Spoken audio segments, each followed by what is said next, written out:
ನಾರಾಯಣ ಮುನಿ ಒಂದೇ ವಿದ್ಯಾ ಗುರುನ್ಮಮ. ನಮ್ಮ ಬದ್ಧ ಸಿದ್ಧಾಂತದ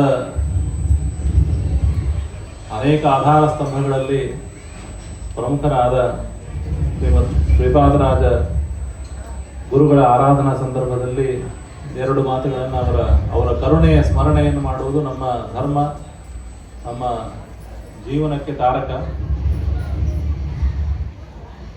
ಮಧ್ವಾಚಾರ್ಯರಿಂದ ಆರಂಭ ಮಾಡಿ ವ್ಯಾಸರಾಜರ ತನಕ ಮಧ್ವ ಸಿದ್ಧಾಂತದ ಉಚ್ಛ್ರಾಯ ಕಾಲ. ಮಧ್ವಾಚಾರ್ಯರಿಗೆ ಅವರೇ ಸ್ವತಃ ಇಡೀ ತ್ರಿಭುವನ ರಾಜ. ಹೀಗಾಗಿ ಅವರಿಗೆ ಯಾವ ರಾಜರ ಆಶ್ರಯ ಆಗಲಿ, ಯಾರ ಅಪೇಕ್ಷೆ ಆಗಲಿ ಇರಲಿಲ್ಲ. ಹೀಗಾಗಿ ಅವರು ಸ್ವತಃ ಭೂಮಂಡಲವನ್ನು ಸುತ್ತಿ ತಾವೇ ರಾಜರಂತೆ ಈ ಒಂದು ರಾಜ್ಯವನ್ನು, ವೇದಾಂತ ಸಾಮ್ರಾಜ್ಯವನ್ನು ಪರಿಪಾಲನೆ ಮಾಡಿದರೆ, ತದನಂತರದಲ್ಲಿ ಅನೇಕ ವರ್ಷಗಳ ಕಾಲ ರಾಜಕೀಯ ಪರಿಸ್ಥಿತಿ ಮುಂತಾದವುಗಳಿಂದ ಆ ರಾಜ್ಯಾಶ್ರಯ ಇಲ್ಲದೇ ಇದ್ರೂ ಕೂಡ ಜಯತೀರ್ಥರು, ವಿದ್ಯಾಧಿರಾಜರು ಮುಂತಾದ ಮಹನೀಯರು ಮಧ್ವ ಸಿದ್ಧಾಂತದ ಅಭಿವೃದ್ಧಿಯನ್ನು ವಿಶೇಷವಾಗಿ ಗ್ರಂಥಗಳ ರಚನೆಯ ಮೂಲಕವಾಗಿ, ವಾದಿ ನಿಗ್ರಹದ ಮೂಲಕವಾಗಿ ಮಾಡಿದರು. ಆದರೆ ಎಲ್ಲರಿಗೂ ಕೂಡ ಕಾಣುವಂತೆ ಪ್ರಥಮ ಬಾರಿಗೆ ಈ ವಿಜಯನಗರ ಸಾಮ್ರಾಜ್ಯದ ರಾಜರಿಂದ ರತ್ನಾಭಿಷೇಕ ಕೈಗೊಂಡು ರಾಜರಂತೆ ಮೆರೆದವರು ಅವರು ಶ್ರೀಪಾದರಾಜರು. ಅದಕ್ಕೆ ನಾವೆಲ್ಲ ಶ್ರೀಪಾದರು, ನೀವು ಶ್ರೀಪಾದರಾಜರು ಅಂತ ಹೇಳೋದು ಒಂದಾದ್ರೆ, ಶ್ರೀಪಾದರೇ ರಾಜರು. ಸಾಕ್ಷಾತ್ ರತ್ನ ಸಿಂಹಾಸನದಲ್ಲಿ ಕುಳಿತುಕೊಂಡು ವೇದಾಂತ ಸಾಮ್ರಾಜ್ಯವನ್ನು ಪರಿಪಾಲನೆ ಮಾಡಿದವರು ಶ್ರೀಪಾದರಾಜರು. ವಿಜಯನಗರದ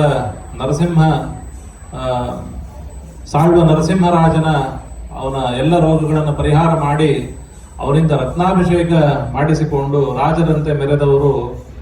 ರಾಜರಿಗೆ ಯಾವ ವೈಭವಕ್ಕೂ ಕೂಡ ಕಡಿಮೆ ಇರಲಿಲ್ಲ.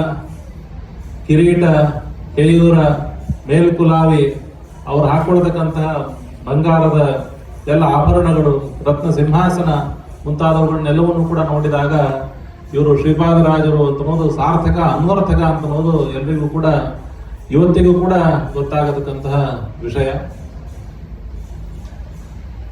ವಿಜಯನಗರದ ಈ ಸಾಳ್ವ ನರಸಿಂಹನ ಕಾಲದಿಂದನೇ ಮುಂದೆ ಮಧ್ವ ಸಿದ್ಧಾಂತದ ಅಭಿವೃದ್ಧಿ, ಮಧ್ವ ಸಿದ್ಧಾಂತ ಎಂಬ ವಾರ್ಧಿಯಲ್ಲಿ ಬಂದ ಚಂದ್ರ ಎಂಬುದಾಗಿ ವ್ಯಾಸರಾಜರನ್ನು ವರ್ಣನೆ ಮಾಡುತ್ತಾರೆ. ಅಂತಹ ವ್ಯಾಸರಾಜರ ಉದಯಕ್ಕೆ ಕಾರಣವಾದ ಭೂಮಿ ಅದು ನರಸಿಂಹ ತೀರ್ಥ. ಇಲ್ಲಿ ವ್ಯಾಸತೀರ್ಥರು ಅನೇಕ ವರ್ಷಗಳ ಕಾಲ ಶ್ರೀಪಾದರಾಜರ ಸನ್ನಿಧಿಯಲ್ಲಿ ಅಧ್ಯಯನವನ್ನು ಮಾಡಿ ಇಡೀ ಪ್ರಪಂಚದಲ್ಲಿ ಈ ಕೃಷ್ಣ ಭಕ್ತಿಯ ಪರಂಪರೆಯನ್ನ ವಿಸ್ತಾರ ಮಾಡಿದ್ದು ಇದು ಇವತ್ತು ನಮಗೆ ಕಾಣಿಸ್ತಕ್ಕಂಥದ್ದು. ಶ್ರೀಪಾದರಾಜರು, ವ್ಯಾಸರಾಜರು, ವ್ಯಾಸರಾಜರ ಶಿಷ್ಯರಾದ ಲಕ್ಷ್ಮೀಪತಿಗಳು, ಲಕ್ಷ್ಮೀಪತಿಗಳ ಶಿಷ್ಯರೇ ಮಾಧವೇಂದ್ರಪುರಿಗಳು, ಮಾಧವೇಂದ್ರಪುರಿಯವರ ಶಿಷ್ಯರು ಈಶ್ವರಪುರಿ, ಈಶ್ವರಪುರಿಯವರ ಶಿಷ್ಯರು ಚೈತನ್ಯ ಮಹಾಪ್ರಭು. ಆ ಚೈತನ್ಯ ಮಹಾಪ್ರಭುಗಳ ಮೂಲಕವಾಗಿ ಉತ್ತರ ಭಾರತದಲ್ಲಿ ಎಲ್ಲ ಕಡೆ ಈ ಒಂದು ಕೃಷ್ಣ ಭಕ್ತಿಯ ಮಧ್ವಾಚಾರ್ಯ ಸಿದ್ಧಾಂತದ ಕಂಪು ಬೀಸಿತ್ತು. ಅದರಂತೆ ಆ ಮಾಧವೇಂದ್ರಪುರಿಗಳ ಇನ್ನೊಬ್ಬರು ಶಿಷ್ಯರು ವಲ್ಲಭಾಚಾರ್ಯರು.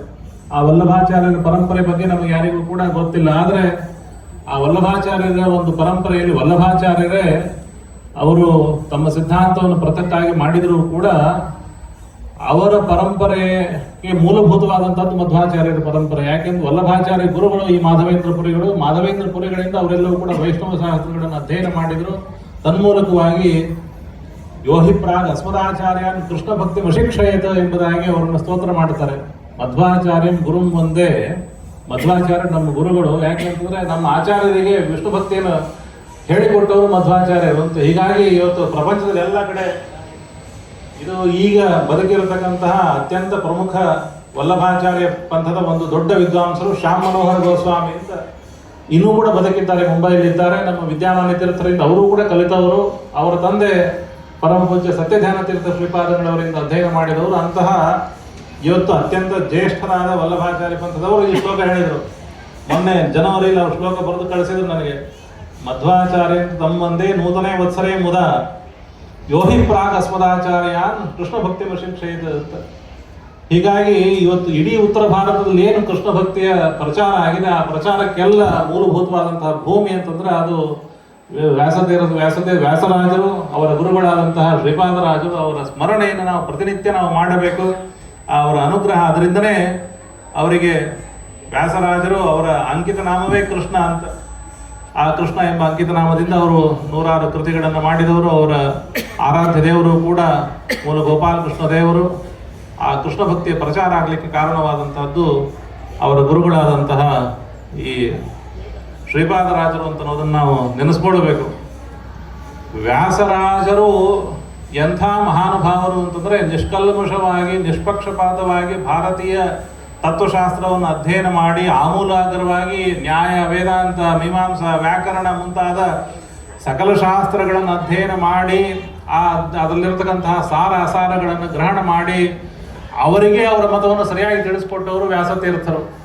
ಅದ್ವೈತ ಸಿದ್ಧಿಗೆ ಉಪೋದ್ಘಾತವನ್ನು ಬರೆದ ಅನಂತ ಕೃಷ್ಣ ಶಾಸ್ತ್ರಿಗಳು ಹೇಳಿದರು, ನಮ್ಮ ಮತ ನಮಗೆ ಸರಿಯಾಗಿ ಅರ್ಥ ಆಗಬೇಕಾದ್ರೆ ವ್ಯಾಸತೀರ್ಥರ ಗ್ರಂಥಗಳನ್ನು ನಾವು ಓದಬೇಕು ಅಂತ.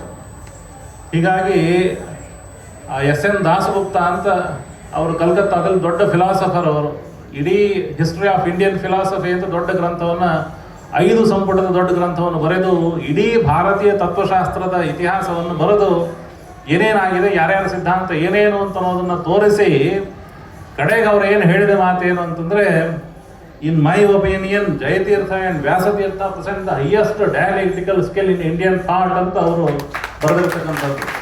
ಇಡೀ ಭಾರತೀಯ ತತ್ವಶಾಸ್ತ್ರದಲ್ಲಿ ಜಯತೀರ್ಥರು ಮತ್ತು ವ್ಯಾಸತೀರ್ಥರನ್ನು ಮೀರಿಸಿದ ವಾದ ಕೌಶಲ್ಯ, ಅವರ ವಾದದ ವೈಖರಿ ಮತ್ತು ಅವರ ವಿಚಾರ ಸ್ಪಷ್ಟತೆ ಅಂತ ಅನ್ನೋದು ಇನ್ಯಾರಿಗೂ ಕೂಡ ಬಂದಿಲ್ಲ, ಬರಲಿಕ್ಕೆ ಸಾಧ್ಯ ಇಲ್ಲ. ಘಂಟಾಘೋಷವಾಗಿ ಮಾಧ್ವರು ಹೇಳಿದ್ದಲ್ಲ ಇದು, ಮಧ್ವಾಚಾರ್ಯ ಏನೂ ಸಂಬಂಧ ಇಲ್ಲದೆ ಇರುವ ಕೇವಲ ನಿಷ್ಪಕ್ಷಪಾತವಾಗಿ ಸಕಲ ಭಾರತೀಯ ವಾಂಗ್ಮಯವನ್ನು ಅಧ್ಯಯನ ಮಾಡಿದ ಸುರೇಂದ್ರನಾಥ್ ದಾಸ್ ಗುಪ್ತಾ ಅವರು ಆಕ್ಸ್ಫರ್ಡ್ ಯೂನಿವರ್ಸಿಟಿಲಿ ಪ್ರೊಫೆಸರ್ ಆಗಿದ್ದರು. ಅವರು ಅಂಥವರು ಇದನ್ನು ಘೋಷಣೆ ಮಾಡಬೇಕಾದ್ರೆ ವ್ಯಾಸರಾಜರ ವಿಚಾರಗಳು, ಅವರ ಗುರುಗಳಾದ ಶ್ರೀಪಾದರಾಜರ ವಿಚಾರಗಳು ಎಷ್ಟು ಒಂದು ಅದ್ಭುತವಾಗಿರಬಾರ್ದು, ಎಷ್ಟು ಅಖಂಡವಾಗಿರಬಾರ್ದು ಅಂತ ಅನ್ನೋದನ್ನು ನಾವು ನೋಡಿ ನಮಗೆ ಸುಮ್ಮನೆ ಆಶ್ಚರ್ಯ ಪಡೋದಷ್ಟೇ ಹೊರತು ಮುಂದೆ ವ್ಯಾಸರಾಜರಿಂದ ಬಂದಂತಹ ಇವರು ವಿಜಯೇಂದ್ರ ಸ್ವಾಮಿಗಳವರು, ರಾಘವೇಂದ್ರ ಸ್ವಾಮಿಗಳವರು ಮುಂತಾದ ಅನೇಕ ಮಹನೀಯರ ಆ ಒಂದು ಗ್ರಂಥದ ರಾಶಿಯ ವೈಭವವನ್ನು ನಾವು ನೋಡಬೇಕಾದ್ರೆ ಅದಕ್ಕೆಲ್ಲಕ್ಕೂ ಕೂಡ ಮೂಲಭೂತವಾದಂತಹ ಭೂಮಿ ಶ್ರೀಪಾದರಾಜರು ಎಂಬುದನ್ನು ನಾವು ಸ್ಮರಣೆ ಮಾಡಿಕೊಂಡಾಗ ಮಧ್ವಾಚಾರ್ಯರ ಸಿದ್ಧಾಂತದಲ್ಲಿ ಅವರ ಸ್ಥಾನ ಎಷ್ಟು ದೊಡ್ಡದು ಅಂತ ಗೊತ್ತಾಗುತ್ತೆ.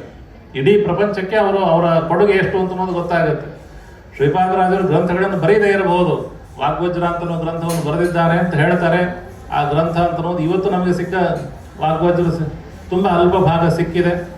ಆದರೆ ಅದರಿಂದ ಅವರ ಮಹತ್ವ ನಮಗೆ ಗೊತ್ತಾಗದೇ ಇದ್ರೂ ಕೂಡ ವ್ಯಾಸರಾಜರಂತಹ ಮಹನೀಯರನ್ನ ತಯಾರು ಮಾಡಿದ್ರು, ಅನೇಕ ವರ್ಷಗಳ ಕಾಲ ಇಲ್ಲಿ ವ್ಯಾಸರಾಜರ ಅಧ್ಯಯನ ಮಾಡಿದ್ರು ಅಂತ ಅನ್ನೋದೇ ಅವರ ಮಹತ್ವವನ್ನು ತೋರಿಸಿಕೊಡ್ತಕ್ಕಂಥದ್ದು. ಇಂತಹ ಶ್ರೀಪಾದರಾಜರ ಆರಾಧನಾ ಸಂದರ್ಭದಲ್ಲಿ ಅವರ ಸ್ಮರಣೆಯನ್ನು ಮಾಡಿದಾಗ ಅವರ ವೃಂದಾವನದಲ್ಲಿ ಇದ್ದ ಒಂದು ಮೃತ್ತಿಕೆಯನ್ನು ನಾವು ಧಾರಣೆ ಮಾಡಿದಾಗ ನಮಗೆ ಸಕಲ ಭೂತ ಪ್ರೇತ ಪಿಶಾಚಿಗಳ ಭಯ ಅಂತ ಅನ್ನೋದು ನಾಶ ಆಗುತ್ತೆ. ಅವರ ಆರಾಧನೆಯ ಸಂದರ್ಭದಲ್ಲಿ ಅವರಿಗೆ ಕೊಟ್ಟ ಹಸ್ತೋದಕದ ಸ್ವಲ್ಪ ಭಾಗವನ್ನು ನಾವು ತೆಗೆದುಕೊಂಡ್ರೆ ನಮ್ಮ ಎಲ್ಲ ದಾರಿದ್ರ್ಯ ನಾಶ ಆಗುತ್ತೆ.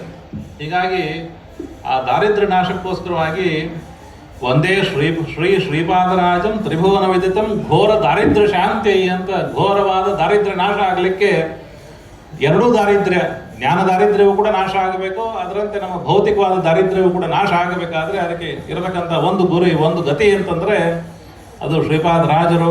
ಹೀಗಾಗಿ ಅವರ ಮಹಿಮೆಯನ್ನು ಅನುಸಂಧಾನ ಮಾಡುತ್ತಾ ಅವರ ಅನುಗ್ರಹ ನಮ್ಮ ಮೇಲೆ ಆಗಲಿ ಎಂಬುದಾಗಿ ಪ್ರಾರ್ಥನೆ ಮಾಡಿ, ಈ ಸಂದರ್ಭದಲ್ಲಿ ಉಪಸ್ಥಿತರಿರುವ ಪರಮ ಪೂಜ್ಯ ಕೂಡಲಿ ಆರ್ಯ ಅಕ್ಷೋಭಿತೀರ್ಥ ಮಠಾಧೀಶ್ವರರು ಹಾಗೂ ಶ್ರೀಪಾದರಾಜ ಮಠಾಧೀಶರು ಇಬ್ಬರಲ್ಲೂ ಕೂಡ ನನ್ನ ಸಾಷ್ಟಾಂಗ ಪ್ರಣಾಮಗಳನ್ನು ಸಲ್ಲಿಸಿ ನನ್ನ 2 ಮಾತುಗಳನ್ನು ಮುಕ್ತಾಯ ಮಾಡ್ತೇನೆ. ಕೃಷ್ಣಾರ್ಪಣ. ಆಚಾರ್ಯರಿಗೆ ಶ್ರೀಮಠದ ಪರವಾಗಿ ಹೃತ್ಪೂರ್ವಕ ಅಭಿನಂದನೆಗಳನ್ನು ತಿಳಿಸ್ತಾ